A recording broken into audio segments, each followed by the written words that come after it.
Descubrí que mi esposa me engañaba. Días después, un médico me dijo que le quedaban meses de vida. Estaba a punto de divorciarme de mi esposa, entonces escuché esto por casualidad. Hola a todos, bienvenidos de nuevo. Tenemos una historia completamente nueva para compartir con ustedes, así que comencemos. Mi nombre es Graham. Mientras planeaba dejar a mi esposa, descubrí algo que lo cambió todo. Llevaba 6 años casado con Hila cuando decidí solicitar el divorcio. Después de verla encontrarse con otro hombre y desaparecer dentro de su casa. Pero a las 2 semanas de iniciado el proceso legal, ella se desplomó en nuestro jardín delantero. Descubrí que su cáncer había regresado agresivamente, y solo le quedaban meses de vida. 6 años que habían comenzado con amor y optimismo genuinos. Pero que habían sido golpeados por luchas de infertilidad, cáncer, devastación financiera y distancia emocional. Hasta que nos convertimos en extraños viviendo vidas paralelas en la misma casa. Nos conocimos cuando yo tenía 29 años y ella 28. Ambos viviendo en Sacramento y trabajando en empleos profesionales. Yo era copropietario de un concesionario de autos con mi mejor amigo de la infancia. Habíamos iniciado el negocio 3 años antes, y tenía potencial. Pero requería atención constante y largas horas. Hila trabajaba como gerente de una clínica dental, organizada y eficiente, con la ambición de, eventualmente, abrir su propia consulta. Nos habíamos conocido en la fiesta de compromiso de un amigo en común. Conectamos de inmediato por intereses y valores compartidos. Y empezamos a salir en serio en cuestión de semanas. La relación avanzó de forma natural a través de las etapas normales, exclusividad. Conocer a las familias y hablar sobre el futuro. Después de salir con Hila durante unos 18 meses, decidí que era hora de dar el siguiente paso. Planeé una propuesta cuidada en un restaurante tranquilo. Con vistas al mismo río donde habíamos tenido nuestra primera cita. Recuerdo que me temblaban un poco las manos al abrir la caja del anillo. Hila dijo que sí de inmediato, con la sonrisa más grande que jamás le había visto. Ambos estábamos genuinamente emocionados por nuestro futuro y la vida que creíamos que construiríamos juntos. Unos 8 meses después, nos casamos. Fue una boda preciosa con unos 100 invitados. Todos decían que la ceremonia se sintió cálida y alegre. Viajamos a Hawái para nuestra luna de miel y pasamos 2 semanas explorando playas. Probando comidas nuevas y simplemente disfrutando de ser recién casados. Cuando volvimos a casa, nos instalamos en la vida de casados en una cómoda casa de 3 habitaciones en los suburbios. Un lugar que habíamos comprado juntos y del que estábamos orgullosos. El primer año de matrimonio fue bien. Tuvimos los desacuerdos menores habituales que toda pareja enfrenta. Pero ninguna de esas discusiones se sintió seria. Eran solo las partes típicas de aprender a vivir juntos. Mientras tanto, yo trabajaba largas horas en el concesionario. Mi socio y yo estábamos enfocados en hacer crecer la empresa, expandir nuestro inventario de coches, llegar a más clientes y mejorar nuestra reputación. Era un trabajo agotador, pero también emocionante. Había algo profundamente satisfactorio en construir un negocio desde cero y ver un progreso real. Paso a paso. Hila siempre había querido formar una familia lo antes posible. Incluso antes de casarnos, hablaba de tener hijos en el primer o segundo año. Convertirse en madre era su sueño, algo que anhelaba con todo su corazón. Yo también quería hijos, pero quería que estuviéramos más estables económicamente primero. Quería que el concesionario de coches funcionara sin problemas y generara un beneficio constante. Antes de añadir la enorme responsabilidad y el coste de criar a un hijo. Aún así, le prometí que no esperaríamos demasiado. Sabía lo vital que era la maternidad para ella, y no quería quitarle esa esperanza. En nuestro segundo año de matrimonio, finalmente decidimos que era el momento. Dejamos de usar anticonceptivos y esperábamos que las cosas sucedieran de forma natural y rápida. Como siempre parecía pasarle a todos los que conocíamos. Pero no fue así. Mes tras mes, nos encontrábamos con pruebas de embarazo negativas. Lo que comenzó como emoción, lentamente se convirtió en decepción. El sexo pasó de ser algo íntimo y apasionado, a algo planeado y mecánico. Todo giraba en torno a las fechas de ovulación, las ventanas de fertilidad y horarios estrictos. Ya no había espontaneidad, solo presión. Hila se ponía más ansiosa con cada mes que pasaba. Rastreaba cada detalle de su cuerpo, su temperatura cada mañana, cada pequeño cambio. Cada señal que pensaba que significaba algo. Y cada vez que le llegaba el periodo, lloraba. Se rompía un poco más cada vez. Yo también sentía la presión, aunque de una manera diferente. La cercanía que una vez tuvimos comenzó a desvanecerse. Nuestro dormitorio se sentía como el consultorio de un médico, en lugar de un lugar de amor. Empezamos a discutir más a menudo. Hila decía que yo trabajaba demasiado. Que mi estrés o mi agotamiento podrían estar perjudicando nuestras posibilidades. Yo le decía que su obsesión por quedarse embarazada estaba empeorando las cosas, no mejorándolas. Incluso con toda la tensión y la frustración, todavía creía que lo superaríamos. Me repetía a mí mismo que esto era solo una temporada difícil en nuestro matrimonio. Algo que superaríamos juntos. Imaginaba el día en que finalmente concibiéramos y miraríamos hacia atrás a esta lucha. Como solo otro desafío que superamos como equipo. En nuestro tercer año de intentos, finalmente fuimos a buscar ayuda médica. Ambos nos hicimos todas las pruebas. Mis resultados no eran perfectos. El médico dijo que la motilidad de mi esperma era más baja de lo ideal. Aunque no lo suficientemente baja como para hacer imposible el embarazo. Las pruebas de Hila mostraron que su reserva ovárica era un poco más baja de lo esperado para su edad. Pero nada grave. El médico de fertilidad recomendó la FIV. Explicó que, con nuestros resultados y el tiempo que ya habíamos pasado intentándolo de forma natural, la FIV nos daría la mejor oportunidad de tener un bebé. La FIV era cara. Era físicamente exigente para Hila y emocionalmente pesada para ambos. Tenía que ponerse inyecciones todos los días. Teníamos visitas constantes al médico, análisis de sangre, seguimiento por ultrasonido. Extracción de óvulos y transferencia de embriones. Todo el proceso se apoderó de nuestras vidas. Yo ya estaba estresado por el trabajo. E intentar equilibrar mi horario con todas las citas de fertilidad me agotaba aún más. Mi socio de negocios entendía cuando necesitaba salir o llegar tarde. Pero el concesionario todavía me necesitaba allí, y sentía que estaba fallando en ambos lugares. En el trabajo y en casa.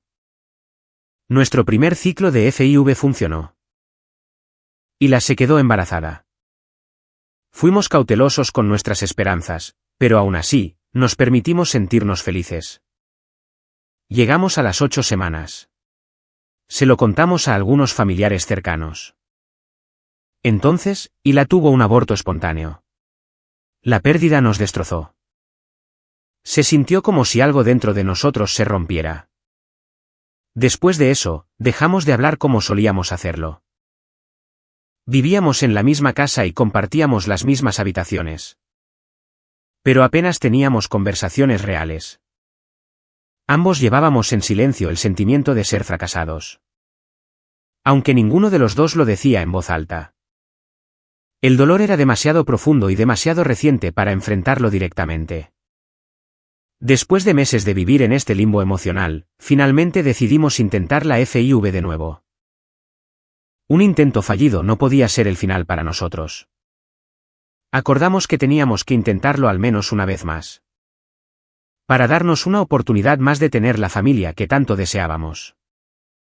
Pero antes de que pudiéramos siquiera comenzar el siguiente ciclo, todo cambió. Una mañana, mientras Hila se duchaba, sintió un pequeño bulto en su pecho. No era grande, pero definitivamente estaba allí y era nuevo. Esa noche, me lo contó. Trató de sonar relajada, incluso bromeó al respecto al principio.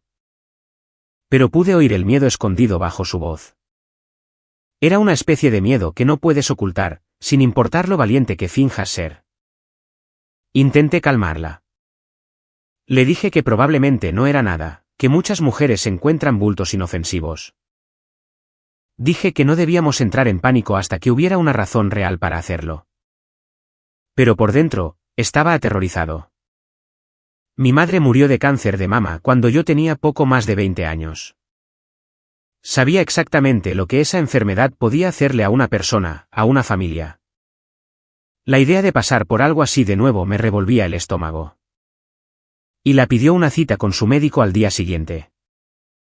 Primero, le hicieron una mamografía, luego una ecografía. A los médicos no les gustó lo que vieron, así que ordenaron una biopsia. Unos días después, llegaron los resultados, positivo. Cáncer de mama. Estadio 2, del tipo agresivo, de ese que no te da tiempo para respirar o pensar. Necesitaba tratamiento de inmediato. A partir de ahí, todo se movió rápido. Elaboraron un plan de tratamiento estricto, quimioterapia para reducir el tumor. Cirugía para extirpar el seno, y luego radiación, tal vez más quimio. Dependiendo de cómo respondiera su cuerpo. Y la pasó por todo eso. Me convertí en su cuidador de la noche a la mañana. La llevé a cada una de sus citas. Hubo tantas que dejé de intentar contarlas. Gestioné todos sus medicamentos. Cociné comidas que pudiera comer incluso cuando la quimio le quitaba el apetito, limpié la casa. Me encargué de las facturas y de todo lo que ella no tenía fuerzas para manejar. Apenas dormía. Trabajaba largas horas en el concesionario para cubrir los gastos médicos que el seguro no cubría. Llegaba a casa agotado. Solo para seguir adelante porque ella me necesitaba incluso más de lo que yo necesitaba descansar. Los tratamientos la cambiaron emocionalmente. Se volvió frágil de maneras que nunca antes había visto. Lloraba con facilidad, a veces por cosas pequeñas, a veces por nada que pudiera explicar. A veces, me gritaba sin querer. Estaba luchando contra su propio cuerpo, aterrorizada de morir. Enfadada por perder su pecho y confundida sobre cómo se veía a sí misma. El dolor, los medicamentos, el miedo, todo ello pasó factura. Intenté ser paciente. Intenté ser comprensivo. Pero en el fondo, empecé a sentirme invisible.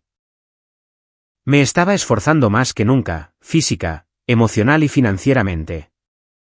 Sin embargo, sentía que nada de eso se veía o se apreciaba. Las facturas médicas consumieron lentamente nuestros ahorros.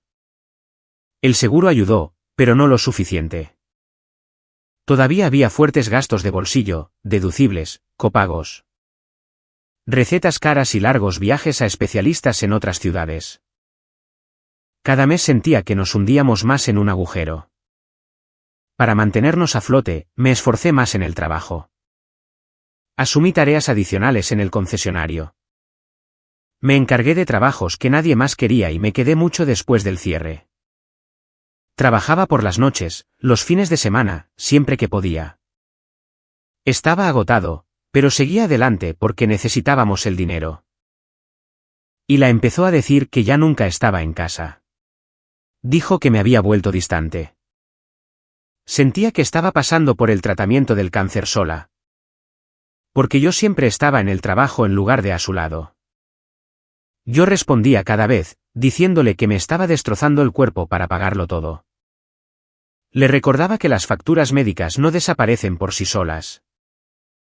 Le decía que estaba haciendo todo esto por nosotros, por su tratamiento, por nuestro futuro. Las discusiones no llevaban a ninguna parte. Dábamos vueltas y vueltas, los mismos argumentos, la misma frustración. Ambos estábamos agotados, física, emocional y espiritualmente. Ninguno de nosotros tenía la fuerza para escuchar de verdad. Durante este periodo, dejamos de tocarnos. No había intimidad. Su cuerpo estaba débil y recuperándose de cirugías y tratamientos. Pero incluso el afecto simple se desvaneció. No nos cogíamos de la mano, no había abrazos, ni besos breves, ni toques reconfortantes, nada. Todavía compartíamos la misma cama, pero dormíamos mirando en direcciones opuestas. A paredes diferentes. Estábamos a centímetros de distancia, pero viviendo en dos mundos separados. Para el 5.º año de nuestro matrimonio, Hila finalmente terminó sus tratamientos. Completó toda la quimioterapia y radiación que sus médicos recomendaron. Fue declarada en remisión. Su cuerpo se estaba curando lentamente. Esperaba que volviera a ser ella misma con el tiempo, que recuperara su energía. Que volviera a reír, que se reconectara conmigo. Que reconstruyéramos lo que teníamos antes de que el cáncer entrara en nuestras vidas. Pero eso no sucedió. Cambió de una manera que no entendí del todo. Se volvió más silenciosa, más retraída. No volvió al trabajo. Dijo que no estaba lista. Dijo que necesitaba tiempo para procesar todo por lo que había pasado. Después de enfrentarse a la muerte, dijo que dirigir una clínica dental le parecía inútil. Ya no sabía lo que quería. No la presioné. Creía que merecía el tiempo para sanar. Me dije a mí mismo que podía encargarme de las facturas yo solo. Hasta que ella se sintiera lo suficientemente fuerte como para contribuir de nuevo. A medida que recuperaba su fuerza física, Hila comenzó a salir más. Se reunía con amigas para almorzar. Asistía a grupos de apoyo para supervivientes de cáncer e iba a noches de chicas que a veces duraban hasta tarde. Pensé que era bueno para ella. Creía que estaba construyendo un círculo social que entendía su nueva realidad. Quería que se sintiera viva de nuevo. Que se sintiera apoyada de maneras que yo no podía proporcionar. No cuestioné nada de eso porque no quería más discusiones. No quería parecer controlador o insensible. Honestamente. Simplemente estaba aliviado de que pareciera más feliz de lo que había estado durante el tratamiento. A medida que pasaban los meses, me di cuenta lentamente de que Hila y yo ya no vivíamos como marido y mujer. Nos habíamos convertido en algo más parecido a compañeros de piso que compartían la misma dirección. Apenas hablábamos, a menos que fuera sobre horarios, facturas o algo que había que hacer en la casa. La mayoría de las noches, ni siquiera comíamos juntos. Llegaba a casa del trabajo y descubría que ella ya había comido horas antes. O no estaba en casa en absoluto, y terminaba comiendo solo. Otra cosa que noté fue lo protectora que de repente se volvió con su teléfono. Lo llevaba a todas partes, incluso al baño. Y cuando el teléfono sonaba, se iba silenciosamente a otra habitación para responder. En ese momento, no le di mucha importancia. Después de todo lo que había pasado. Pensé que simplemente quería que al menos una parte de su vida siguiera siendo personal. No imaginé que significara algo serio. Supuse que nuestro matrimonio simplemente había entrado en una fase madura.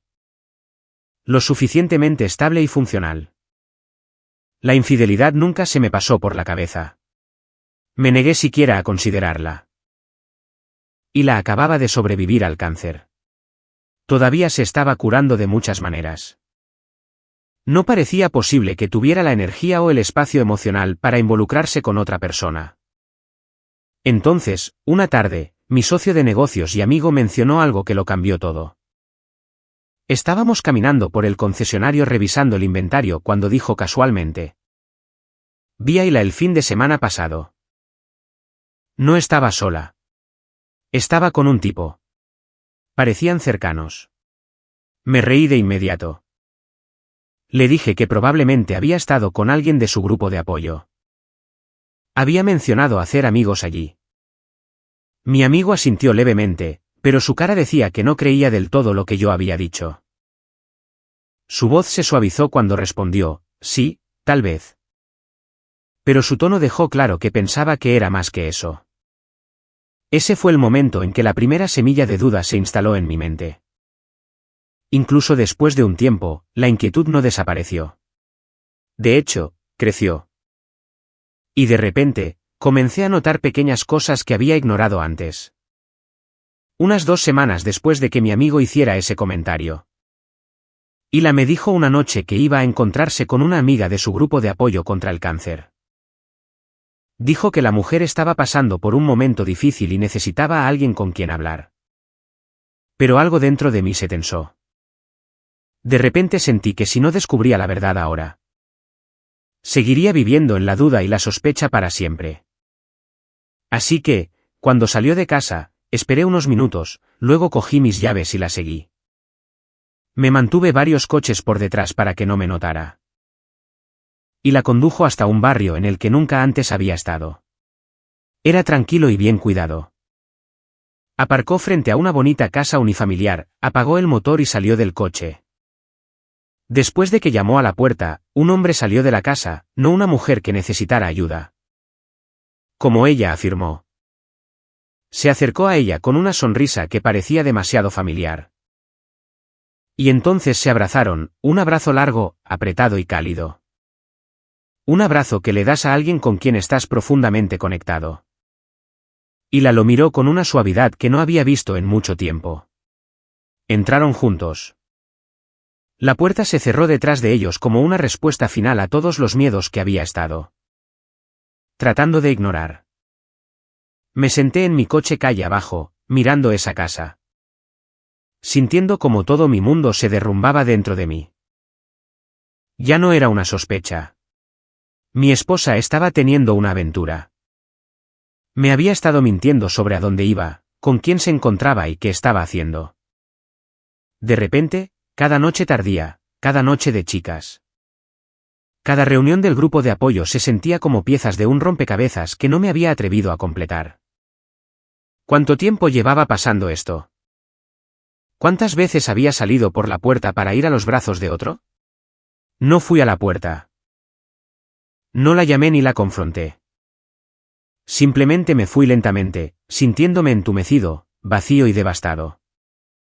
Llegué a casa antes que ella y me senté solo en el salón a oscuras. Tratando de entender cómo la mujer a la que había cuidado durante el cáncer podía hacer esto. Había estado allí durante su dolor, su miedo, sus tratamientos. Había sido yo quien la sostenía cuando lloraba. Y ella pagó esa devoción entregando su corazón a otro. Horas más tarde, cuando Ila finalmente llegó a casa, yo ya estaba en la cama fingiendo dormir. Escuché en silencio mientras se movía por la habitación, cepillándose los dientes. Quitándose las joyas, metiéndose bajo la manta. Me quedé allí completamente quieto. Durante los días siguientes, empecé a observar a Ila con nuevos ojos. Fue como si se me hubiera caído un velo, y de repente podía ver señales de la aventura por todas partes. Y mientras la observaba, una dolorosa verdad creció dentro de mí. Ya no reconocía a la mujer con la que me había casado. La Ila que amaba desapareció durante los tratamientos contra el cáncer o, tal vez, nunca fue real. Quizás me había enamorado de una versión de ella que solo existía en mi mente. Con lo que vivía ahora se sentía como una extraña. Alguien que usaba nuestro matrimonio como tapadera mientras construía una vida diferente con otra persona. Una noche, después de otra ronda de frío silencio en casa. Finalmente contacté a un abogado de divorcios. Le conté todo, 6 años de matrimonio, sin hijos, las luchas por la infertilidad. El aborto espontáneo, la batalla contra el cáncer, y ahora mi sospecha de que me estaba engañando. Le expliqué que nuestras finanzas estaban mayormente separadas ahora, lo que facilitaba las cosas. El abogado repasó conmigo las leyes de divorcio de California. Explicó la propiedad comunitaria. Cómo se dividirían los bienes y cómo la infidelidad no cambiaría el resultado financiero. No cambiará el proceso legal, dijo amablemente, pero sí cambia tu posición emocional. Le dije que no me importaba el dinero. No quería venganza ni un gran pago. Solo quería salir. Quería recuperar mi libertad. Quería escapar de este matrimonio que se había convertido en una pesada jaula llena de amargura y traición. La verdad era dolorosa pero clara. Había cargado con este matrimonio durante demasiado tiempo. Y ella pagó esa lealtad encontrando consuelo en los brazos de otro. Mintiéndome a la cara todos los días. Tratando nuestro matrimonio como algo desechable mientras yo lo trataba como algo sagrado. Por primera vez en años, finalmente me admití la verdad a mí mismo, merecía paz. Merecía honestidad. Merecía una pareja de verdad, no alguien que me quitara todo y no me diera nada a cambio. El abogado iba a presentar los papeles del divorcio. Y llevábamos unas 2 semanas en el proceso legal cuando todo se desmoronó de la peor manera posible. Estaba en el concesionario una tarde tranquila cuando sonó mi teléfono. El identificador de llamadas mostraba un número desconocido. Pero tenía nuestro código de área local. Casi lo ignoro, pero algo en mi instinto me dijo que respondiera. Una voz de mujer, alguien que no conocía, se escuchó en la línea. ¿Es usted Graham? Su esposa se desplomó mientras regaba el césped. La encontró un vecino. La han llevado a urgencias. Por un segundo, no pude respirar. Mi cuerpo entero se congeló. Entonces, el instinto se activó. Pregunté a qué hospital la habían llevado. La mujer me lo dijo, y sin siquiera saber lo que dije. Le dije a mi socio de negocios que tenía que irme de inmediato. Conduje más rápido de lo que debería, apenas notando los semáforos o el paisaje. Cuando llegué al departamento de emergencias, encontré a Ila en una cama de hospital. Estaba despierta, pero se veía terrible, pálida, agotada, casi frágil. Tenía vías intravenosas en los brazos y monitores pitando a su alrededor. No se parecía en nada a la mujer que conocía. Un médico vino a hablar conmigo y me preguntó si podíamos pasar a una sala de consulta privada. Explicó que después de que Ila se desplomara, le hicieron varias pruebas. Las tomografías computarizadas mostraron múltiples masas en su hígado y pulmones. Contactaron a su oncólogo, quien rápidamente envió su historial médico. El cáncer había regresado, y no solo en un lugar. Se había extendido por todas partes, su hígado, sus pulmones, sus huesos. Estadio 4. Agresivo y avanzado. Sentí como si alguien me hubiera dado un puñetazo directo en el estómago. Apenas podía formar una frase. Seguía preguntando cómo podía haber pasado esto. Había estado en remisión. Había terminado todo su tratamiento. Pensábamos que la pesadilla había terminado. El médico dijo que el cáncer de mama puede regresar silenciosamente, que a veces vuelve más fuerte. Explicó que Ila había estado faltando a las citas de seguimiento durante meses. También había estado ocultando síntomas, dolor, cansancio constante y dificultad para respirar. No se lo había dicho a nadie. Le pregunté por qué no había acudido a mí, por qué guardaría en secreto algo tan serio. El médico dijo que muchos pacientes guardan silencio por miedo o negación. Contárselo a alguien significa admitir que el cáncer ha vuelto. Y algunas personas simplemente no pueden enfrentarse a esa realidad de inmediato. Luego pregunté por su pronóstico. La cara del médico lo dijo antes que las palabras.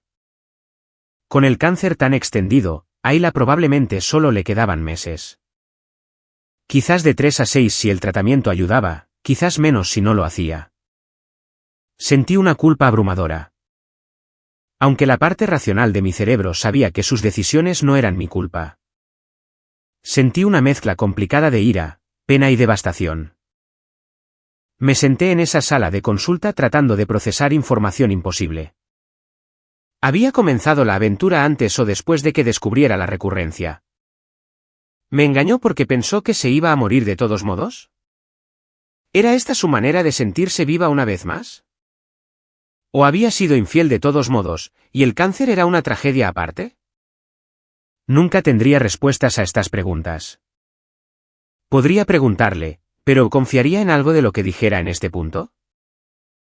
Cuando volví a la habitación de Ila, estaba despierta. Me miró con miedo, vergüenza y resignación. Sabía que yo lo sabía. Podía verlo en mi expresión.